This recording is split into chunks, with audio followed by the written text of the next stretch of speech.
जो कि इतना बढ़िया और खौफनाक विलन था, उसे आज के टाइम पर इतना बेकार क्यों बना दिया गया है, जिसके डर से पहले अच्छों का हलवा पेंट में निकल जाता था, आज तो उससे बच्चा भी न डरे। तो किरमाड़ा की जो फर्स्ट अपीयरेंस थी वो हमें Chhota Bheem the rise of Kirmada movie में देखने को मिली थी। तो कहानी की शुरुआत होती है जहाँ हमें पता चलता है कि किरमाड़ा पहले प्रतापगढ़ का राजकुमार था। एक दिन उसके बापूजी टपक जाते हैं, जिसके बाद किरमाड़ा बहुत खुश हो जाता है कि अब मिलेंगी दासियां।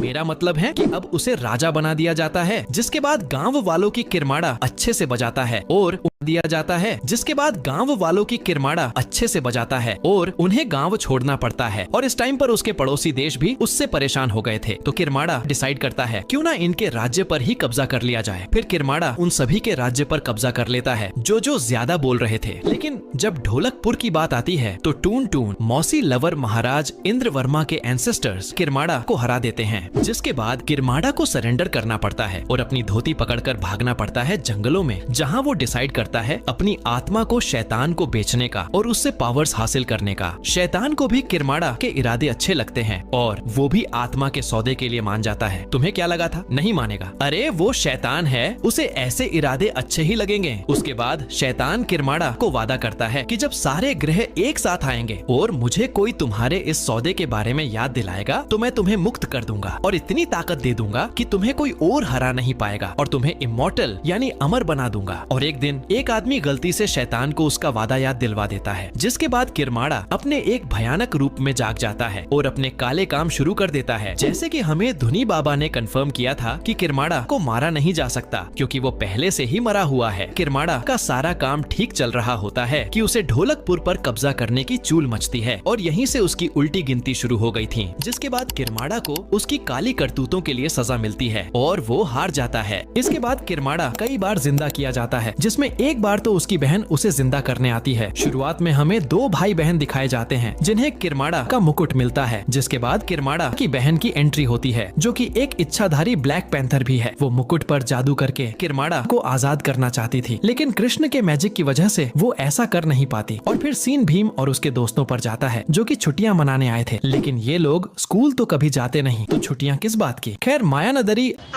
अपने बालों से लेपर्ड बनाकर हमला करती है, लेकिन भीम और कृष्णा उसे हरा देते हैं। जिसके बाद सभी ढोलकपुर वापस जाने लगते हैं, जहां रास्ते में एक तूफान की वजह से वो सभी एक टापू पे फंस जाते हैं, जहां एक शेरनी एक चिड़िया पर हमला कर रही थी। बोलो अब शेरनियों को भी क्या दिन देखने पड़ रहे हैं। जिसके बाद भीम चिड़िया को बचा लेता है। फिर रात को चिड़िया चुटकी की अंगूठी लेकर भाग जाती है। फिर चुटकी के एक क्लोन की वजह से कृष्णा फंस जाते हैं। फिर कृष्णा की ताकत को किरमाड़ा में ट्रांसफर करने का प्रोसेस शुरू होता है, जिसके बाद भीम को पता लगता है कि कृष्णा खतरे में है। जिसके बाद भीम और उसके दोस्त चल पड़ते हैं, जहां रास्ते में उन्हें एक बूढ़ा आदमी और एक बच्चा मिलता है। भीम उनकी मदद करता है, जिसके बदले वो आदमी उन्हें रास्ता बताता है और अलादीन से कॉपी की हुई एक चटाई देता है। माया नगरी में जाने के बाद भीम भी पकड़ा जाता है। अब दोनों भाई बहन मिलते हैं और उनका प्लान था भीम और कृष्णा की पावर्स लेने का, लेकिन इतनी शक्ति संभालना उनकी औकात से बाहर था, जिसकी वजह से भीम और कृष्णा आजाद हो जाते हैं। और अब शुरू होती है लड़ाई, जहां भीम मार खा ही रहा था कि तभी चुटकी आती है और वो अपने लड्डू भीम को खिला देती है और वो सभी जीत जाते हैं। लेकिन मुझे एक बात समझ नहीं आई कि अगर लड्डू खाकर इतनी ही ताकत आती है तो भीम शुरू में ही लड्डू खा लेता। इतना कमेंट करो और भी ऐसी वीडियोस के लिए।